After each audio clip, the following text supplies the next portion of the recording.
नमस्कार भाइयों, मैं रामकुमार पारासर भारद्वाज स्टडी पॉइंट में आपका स्वागत करता हूँ। देखिए, कल हमने अक्षांश और देशांतर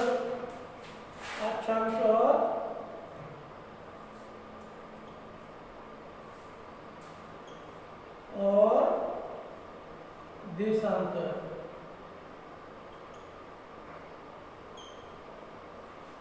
ये वाला अध्याय अपना हमने प्रारंभ किया था।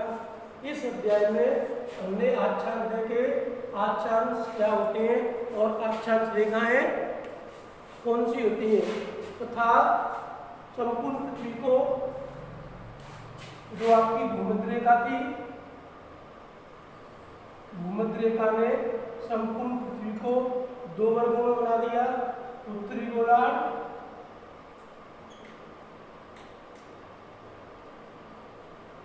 और दक्षिणी गोलार्ध।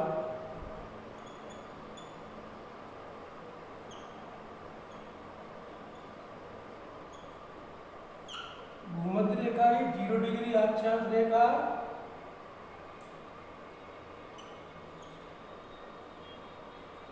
इस रेखा ने संपूर्ण पृथ्वी को दो गोलार्धों में विभाजित कर दिया, उत्तरी गोलार्ध और दक्षिणी गोलार्ध। कल हमने देखा यहाँ कि अक्षांश रेखाएं, इनकी जो संख्या थी वो होती थी 179। अक्षांश रेखाओं की संख्या कितनी थी? 179, जबकि अक्षांशों की संख्या थी अपनी 181। ये आपके अक्षांश थे और ये संख्या थी अपनी अक्षांश रेखाओं की।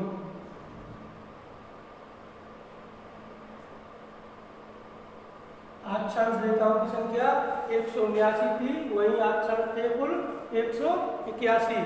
जो अक्षांश 90 उत्तर में, 90 दक्षिणी गोलार्ध में और 0 डिग्री को मिलाकर होते थे आपके 181। वही अक्षांश रेखाएं थी इस तरीके से, ऐसे। इसका हमने नाम देखा था 23.5 डिग्री उत्तरी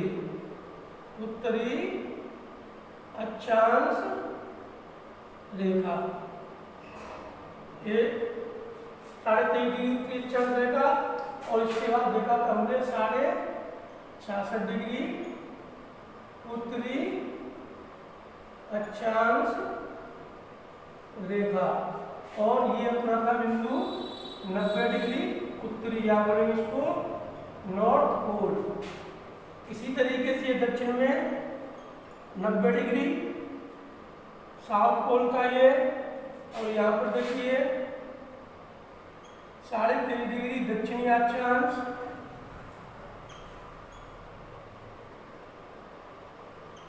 और अपना ये 66.5 डिग्री दक्षिणी अक्षांश।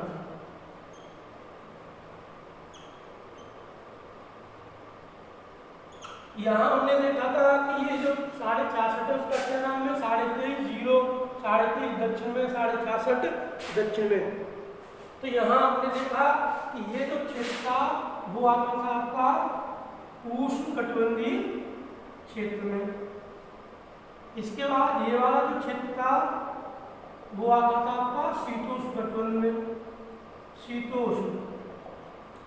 और इसके बाद ये वाला जो क्षेत्र था वो आता था अपना शीत कटिबंध में, शीत कटिबंध। देखिए 66.5 से 90 डिग्री नॉर्थ में शीत कटिबंध, उत्तरी शीत कटिबंध, और साउथ में दक्षिणी शीत कटिबंध। तो यहाँ देखिए, यहाँ तक हमने सब पढ़ लिया। टोटल कितने होते हैं? 0 डिग्री को मानक मानकर यहाँ से ऊपर तक 90 और यहाँ से दक्षिण तक 90। इसके बाद हम यहाँ से देखना है, देखिए जो सूर्य की किरणें होती हैं, उन सूर्य की किरणों की क्या क्या स्थिति होती है, किस तरीके से इन रेखाओं पर वो पड़ती हैं। देखिए एक तिथि आ रही थी अपनी 21 मार्च वाली, अगली है 23 सितंबर की स्थिति, अगली बनती है आपकी 21 जून की स्थिति और अपनी है 23 दिसंबर की स्थिति। देखिए इन विशेष स्थितियों को हमको देखना है, इनका क्या अपने आप में महत्व है। देखो 21 मार्च की स्थिति को बोलते हैं हम शरद विषुव, नहीं इसको बोलते हैं बसंत विषुव, बसंत विषुव। इस वाली स्थिति को बोलते हैं शरद विषुव, शरद विषुव। यहां देखना है कि ये जो 21 मार्च की स्थिति होती है, इस 21 मार्च को सूर्य की किरणें भूमध्य रेखा पर सीधी पड़ती हैं। यहाँ क्या होता है, सूर्य की किरणें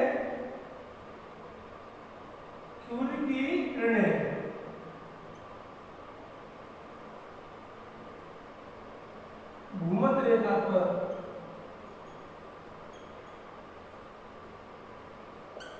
पर सीधी पड़ती हैं। वहीं 23 सितंबर को सूर्य की किरणें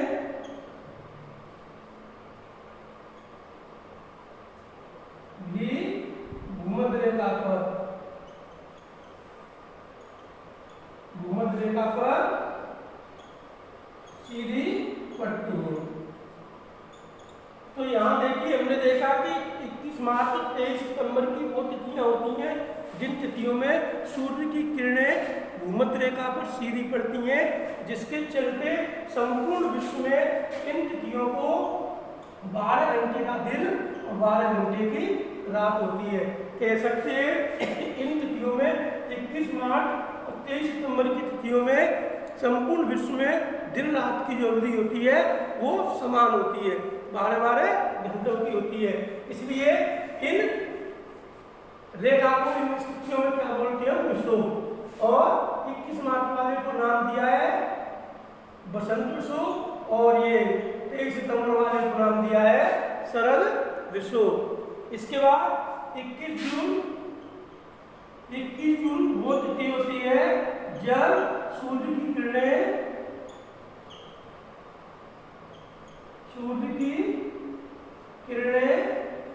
कर्क रेखा पर सीधी पड़ती हैं,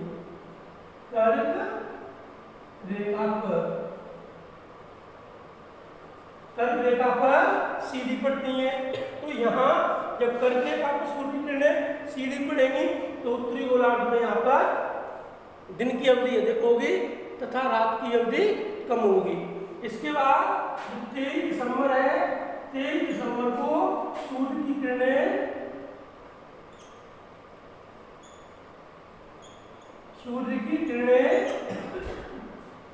मकर रेखा पर सीधी पड़ती हैं, जिसके चलते 23 दिसंबर को सूर्य मकर रेखा पर होता है और दक्षिणी गोलार्ध में दिन की अवधि अधिक होती है, उत्तरी गोलार्ध में दिन की अवधि कम होती है। तो यहाँ हमने पाया देखिए 21 मार्च को और 23 सितंबर को सूर्य की किरणें भूमध्य रेखा पर लंबवत रहती हैं, वहीं 21 जून को कर्क रेखा पर, 23 दिसंबर को मकर रेखा पर सूर्य की किरणें सीधी पड़ती हैं। अब देखो इसके बाद हमको देखना है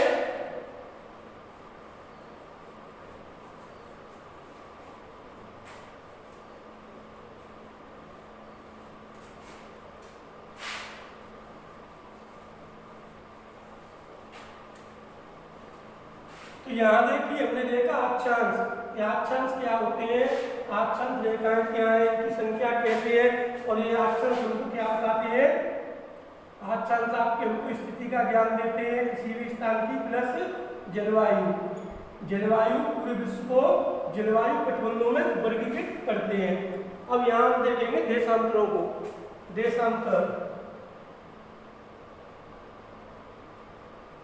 देखिए उसी तरीके से देशांतर अलग होते हैं और देशांतर रेखाएं अलग। देशांतर रेखाएं तो देखिए यहाँ देखना है, देशांतर बोलते हैं जहां हम भूमध्य रेखा से कोणीय दूरी नापते थे तो उस स्थिति को बोलते थे हम अक्षांश। और यहाँ कि जो आपकी ग्रीनविच रेखा या कहिए प्रधान म्यामोत्तर रेखा या बोलेंगे 0 डिग्री देशांतर रेखा, 0 डिग्री देशांतर रेखा से कोणीय दूरी ज्ञात करते हैं। वहां हमने देखा अक्षांशों में भूमध्य रेखा से कोणीय दूरी निकालते थे, उसके विपरीत देशांतरों में क्या होता है 0 डिग्री देशांतर रेखा से या ग्रीनविच रेखा से या कहिए प्रधान म्यामोत्तर रेखा से किसी भी स्थान को क्या देखेंगे हम कोणीय दूरी को, उनको बोलते हैं देशांतर। जबकि कि समान कोणीय दूरी वाले स्थानों को मिलाने वाली रेखा को बोलते हैं हम देशांतर रेखाएं। तो देखिए ये जो देशांतर रेखाएं होती हैं वो आपकी उत्तर से दक्षिण, उत्तर से दक्षिण खींची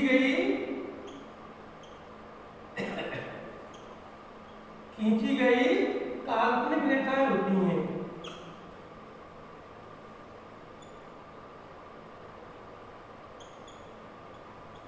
तो यहां देखा देशांतर क्या होते हैं कि वे रेखाएं जो उत्तर से दक्षिण खींची गई काल्पनिक होती हैं तथा इनको वैसे ही बोलते हैं कि वे रेखाएं जब लंबवत खींची जाती हैं उनको बोलते हैं देशांतर रेखा। इसके विपरीत हमने अक्षांशों को देखा कि वे रेखाएं क्षैतिज दिशा में या पूर्व से पश्चिम खींची जाती हैं उनको बोलते थे हम अक्षांश। वहीं उत्तर से दक्षिण जो रेखा खींची जाती है उनको बोलते हैं हम देशांतर रेखा। देखिए इस तरीके से पृथ्वी है अपनी, यहाँ हमने एक मानक रेखा बनाई है जिसको नाम दिया गया 0 डिग्री ग्रीनविच रेखा, ग्रीनविच बोल लीजिए इसको, या बोलेंगे प्रधान म्यामोत्तर रेखा, प्रधान म्यामोत्तर रेखा, या इसको बोल लेते हैं हम अंतरराष्ट्रीय समय रेखा। देखिए जैसे हमने अक्षांशों में देखा कि पूरी पृथ्वी को 2 वर्गों में 0 डिग्री अक्षांश ने वर्गीकृत किया जिसको बोला गया भूमध्य रेखा जो पूर्व से पश्चिम खींची गई। वहीं उत्तर से दक्षिण 0 डिग्री देशांतर रेखा या ग्रीनविच रेखा या प्रधान म्यामोत्तर रेखा, इसने भी पृथ्वी को क्या किया है 2 वर्गों में बांट दिया है। भूमध्य रेखा ने काटा था उत्तरी गोलार्ध और दक्षिणी गोलार्ध में, उत्तरी और दक्षिणी गोलार्ध में। वहीं जो प्रधान म्यामोत्तर रेखा है वो पृथ्वी को बांट देती है पूर्वी गोलार्ध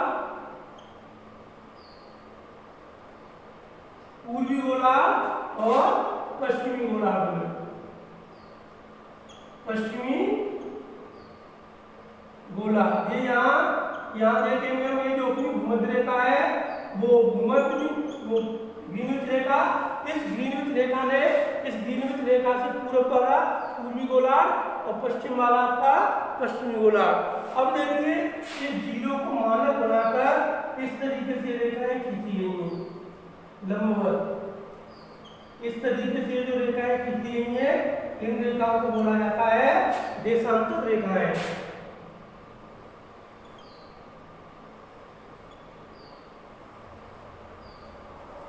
संपूर्ण पृथ्वी पर जो आपकी देशांतर रेखाएं होती हैं वो लंबवत खींची हुई होती हैं। इनकी संख्या होती है कुल, देशांतरों की संख्या होती है 360। कुल देशांतर रेखाएं होती हैं 360। यहाँ देखिए 0 डिग्री से पूर्व की ओर जाएंगे और 0 डिग्री से पश्चिम की ओर जाएंगे। देखिए कैसे ये 180 पूर्वी गोलार्ध में प्लस 180 आपके पश्चिमी गोलार्ध में। इनकी संख्या रहती है 0 डिग्री ग्रीनविच रेखा से पूर्व में 180 होती है और ग्रीनविच रेखा के पश्चिम में भी ये 180 होती है। देखिए जहां हमने देखा था जो अक्षांश रेखा है वो स्थिति और जलवायु का निर्धारण करती है, वहीं ये जो देशांतर रेखाएं होती हैं वो समय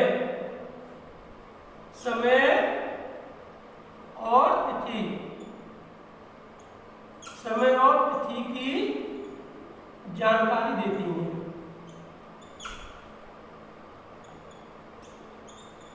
तो हमने देखा कि जो देशांतर रेखाएं होती हैं वो क्या है, समय का और तिथि का हमको जानकारी देती है कि पूरा विश्व किस तरीके से समय जोनों में बटा हुआ है और तिथियों की क्या स्थिति है। तो यहाँ हमको देखेंगे, देखिए कि कैसे समय रहता है। ये जो 0 डिग्री देशांतर रेखा होती है, इस रेखा से जैसे ही हम पूर्व की ओर जाएंगे या पश्चिम की ओर जाएंगे तो एक देशांतर रेखा को पार करने में ये जो यहाँ पर समय लगता है वो लगता है 4 मिनट का। वो आपको देखना है कि जो समय का अंतर आता है एक देशांतर से दूसरे देशांतर पे आएंगे तो वहाँ 4 मिनट घट बढ़ सकते हैं। तो घटने का भी नियम है यहाँ। तो ये घटते कैसे हैं, बढ़ते कैसे हैं। जैसे हम ये जो भूमध्य रेखा है, अगर ये ग्रीनविच रेखा है, इस ग्रीनविच रेखा से पूर्व की ओर जाते हैं तो आपके 4 मिनट प्लस होते जाते हैं। 4 मिनट क्या है आपके बढ़ते जाएंगे और इधर जाएंगे तो आपके 4 मिनट क्या है घटते जाएंगे। देखिए तो यहाँ क्या होता है, एक देशांतर से दूसरे देशांतर में 4 मिनट का आपका अंतर आता है। जैसे मान लीजिए कोई आपसे देशांतर रेखा है आपकी 8 डिग्री और आपकी है 30 डिग्री, तो यहाँ अंतर आएगा 8 से हम जैसे ही 9 पे आएंगे 4 मिनट बढ़ेंगे, 9 से 10 पे आएंगे 4 मिनट बढ़ेंगे, 11 में आएंगे 4 मिनट बढ़ेंगे। इस तरीके से आपका ये समय बढ़ता रहता है। और देखिए यहाँ ये जो एक अक्षांश से दूसरे अक्षांश के मध्य की जो दूरी होती है, इस दूरी को बोलते हैं हम, एक अक्षांश से दूसरे अक्षांश वो देशांतर के मध्य की जो दूरी होती है उस दूरी को बोलते हैं हम दूरी।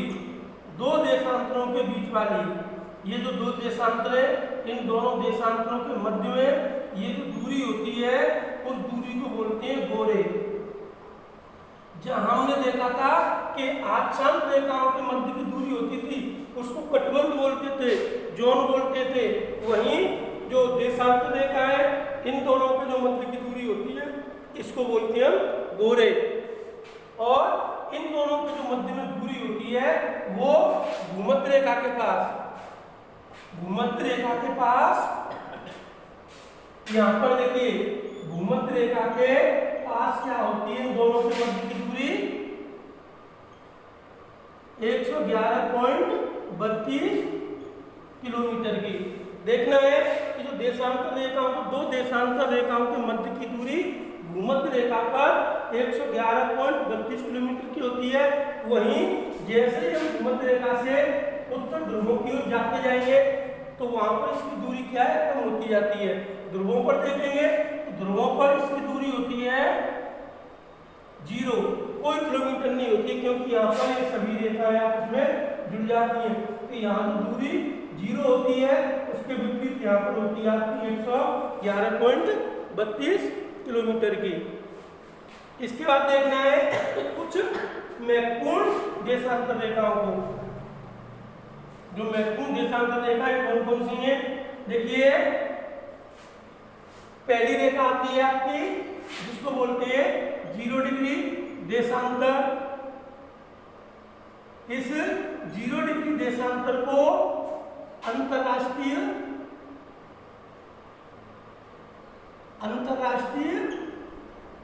समय रेखा, अंतरराष्ट्रीय समय रेखा कहते हैं। इस रेखा के द्वारा संपूर्ण विश्व का समय निर्धारित होता है। ये जो रेखा है वो 1884 में लंदन का शहर था ग्रीनविच। लंदन के शहर ग्रीनविच में एक मीटिंग हुई थी, एक बैठक हुई थी। उस बैठक में इस समय की स्थिति को दूर करने के लिए यहाँ पर इस काल्पनिक रेखा का निर्धारण किया गया जो ग्रीनविच से निकली हुई है। लंदन के शहर ग्रीनविच से निर्धारित की गई है। इसके द्वारा हम संपूर्ण विश्व को समय जोनों में वर्गीकृत करते हैं। यहाँ से इधर वाले समय, इधर वाले। यहाँ पर देखिए कैसे अपने देश का समय रहेगा। अपने देश का मानक समय क्या है, पूरे विश्व को कितने समय जोनों में बांटा गया है। पूरे विश्व को 24 समय जोनों में बांटा गया है। इसके बाद देखना है 180 डिग्री देशांतर रेखा। 180 डिग्री देशांतर रेखा, इस रेखा को बोलते हैं अंतरराष्ट्रीय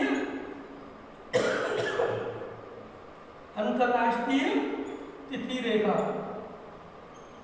इसके द्वारा तिथि के बारे में हमको जानकारी मिलती है।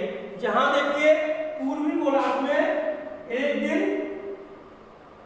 बढ़ता है, वहीं पश्चिमी गोलार्ध में एक दिन कम होता है। मान लीजिए कि यहाँ 25 तारीख हो रही है, तो उसी समय इधर होगी आपकी 24 तारीख। तो इसको बोलते हैं 180 डिग्री देशांतर को अंतरराष्ट्रीय तिथि रेखा। इसके बाद 82.5 डिग्री पूर्वी देशांतर, ये जो है वो अपने देश की एक मानक रेखा है। यहाँ से अपने देश का समय निर्धारित होता है। देखिए इसको बोलते हैं देश की मानक रेखा, भारत की देश की मानक रेखा। तो यहाँ हम देख सकते हैं कि जो पूरे विश्व की जो मानक रेखा है वो आपकी 0 डिग्री, और जो तिथि रेखा है वो 80 डिग्री। वहीं अपने देश की जो समय मानक रेखा है वो है 82.5 डिग्री। ये जो रेखा है वो आपकी उत्तर प्रदेश के नैनी से निकलती है। नैनी से निकली हुई है, जो भारत के 5 राज्यों में, जो भारत के 5 राज्य जिनको देख सकते हैं, उत्तर प्रदेश, मध्य प्रदेश, छत्तीसगढ़, उड़ीसा और अपना आंध्र प्रदेश। उड़ीसा और आंध्र प्रदेश। देखिए ये जो अपने देश की 82.5 डिग्री पूर्वी देशांतर रेखा है, उसको भारत का मानक समय माना गया है। और ये मानक समय इलाहाबाद की नैनी से प्रारंभ होती है, जो भारत के 5 राज्यों में उत्तर प्रदेश, मध्य प्रदेश, छत्तीसगढ़, उड़ीसा और आंध्र प्रदेश में क्रमशः निकली हुई है। ये जो भारत की मानक रेखा है, ये जो प्रधान नियामक रेखा से 5.5 घंटा आगे रहती है। 5.5 घंटा क्या है, ये आगे रहती है। देखो ये कैसे, हमने पहले भी देखा, एक देशांतर से दूसरे देशांतर में क्या रहता है, 4 मिनट का अंतर। तो यहाँ हम देखेंगे 82.5 को 0 से 4 का गुणा करके आपको मिनट बनानी है, और 60 का भाग देकर आपको समय निकल के आएगा 5.5 घंटे। तो ये जो रेखा है, जो अंतरराष्ट्रीय समय रेखा से प्लस में है 5.5 घंटे। कह सकते हैं कि भारत में ग्रीनविच रेखा पर अगर 5 बज रहे हैं, तो उसके बाद 5.5 घंटे बाद का समय भारत में हुआ, प्लस में उसके आगे। तो इस प्रकार हमने देखा कि अक्षांश देशांतर क्या होते हैं, इनकी अपनी स्थिति क्या होती है। इसके बाद अगला अध्याय देखते हैं।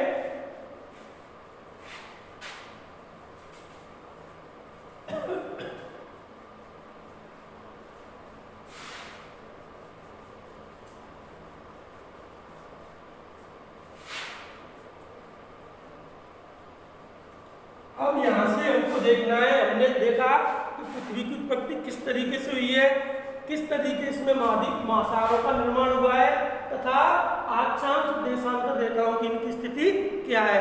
अब यहाँ से हम देखते हैं पूरे विश्व का भूगोल, भारत का भूगोल प्लस भारत का इतिहास, विश्व का इतिहास, विश्व की राजनीति, भारत की राजनीति तथा भारत की अर्थव्यवस्था और विश्व की अर्थव्यवस्था, इन सभी चीजों को यहाँ से हम अध्ययन करेंगे। तो पहले देखते हैं भारत की भौगोलिक, या कहेंगे भारत का भूगोल। यहाँ से हम प्रारंभ करेंगे अपने देश का भूगोल, कि अपने देश की किस तरीके से इसको वर्गीकृत किया गया है। और साथ ही साथ भारत का भूगोल पढ़ेंगे, भारत का राजनीति विज्ञान पढ़ेंगे, भारत का इतिहास पढ़ेंगे और भारत की अर्थव्यवस्था पढ़ेंगे तथा उसके बाद उत्तर प्रदेश को देखेंगे और अपने पूरे विश्व को। इसके साथ ये क्लास समाप्त होती है। इस अध्याय को अगली क्लास में देखेंगे।